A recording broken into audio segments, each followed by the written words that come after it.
27 सितंबर 2024 को इजरायली सेना ने हिजबुल्लाह प्रमुख हसन नसरल्लाह को मार गिराया था। आईडीएफ ने इस हमले में बेरूत पर करीब 80 टन से ज्यादा के बम गिराए थे।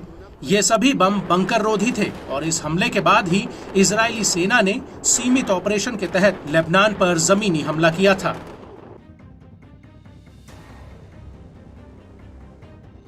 और उसके बाद से ही इजरायली सेना दक्षिणी लेबनान के बॉर्डर वाले गांवों को घेर कर खड़ी हुई है।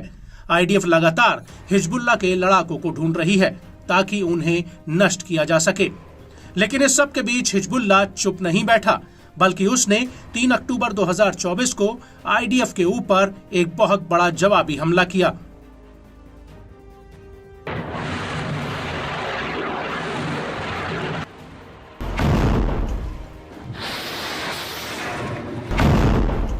हिजबुल्लाह के लड़ाकों ने लेबनान बॉर्डर पर बनी आईडीएफ की कई सैन्य चौकियों पर ताबड़तोड़ बमबारी की है।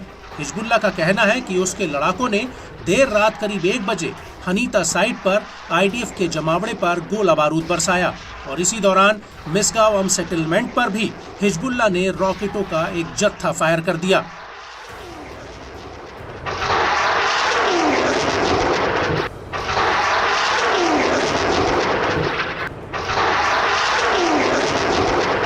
हिजबुल्लाह के मुताबिक अगली सुबह करीब 9 बजे येरोन सेटलमेंट में आईडीएफ के जमावड़े वाले ठिकाने पर रॉकेटों का पूरा साल्वो फायर किया गया और इसी दौरान रमीम बैरिक्स पर हिजबुल्लाह ने फलक रॉकेट्स की झड़ी लगा दी। हिजबुल्लाह का दावा है कि इस हमले में आईडीएफ को तगड़ा नुकसान हुआ है और जब इजरायली सेना लेबनान के फातिमा गेट पर घुसने की कोशिश कर रही थी तब उसके ऊपर फिर से बमबारी की गई।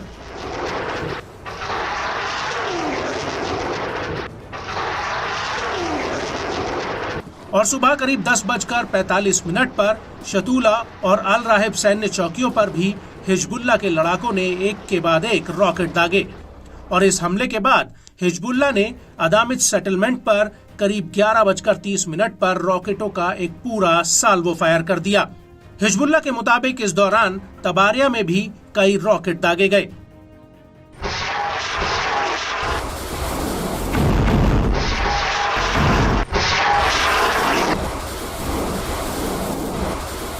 आपको बता दें कि इन हमलों के बीच हिजबुल्लाह ने गिलॉद बेस और मोसाद हेडक्वार्टर्स पर भी हमले का एक वीडियो जारी किया है।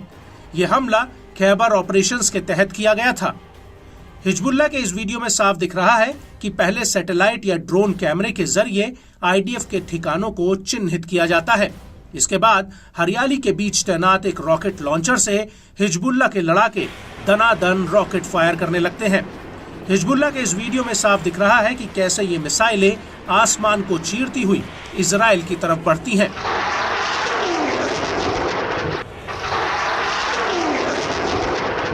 इस हमले के अलावा हिजबुल्लाह का ये भी कहना है कि उसने आईडीएफ की एलीट फोर्स के रास्ते में एक आईईडी बिछा दिया था। आईडीएफ का ये काफिला मरून अल रस और यारून की तरफ बढ़ रहा था, तभी हिजबुल्लाह ने उनके ऊपर हमला कर दिया। हिजबुल्लाह का कहना है कि उसने इजरायली सेना के काफिले की निगरानी करने के बाद ही उसके रास्ते में कुछ ही घंटों पहले आईईडी बिछाया था और जैसे ही इजरायली सेना यहां से गुजरी ये आईईडी ब्लास्ट हो गया।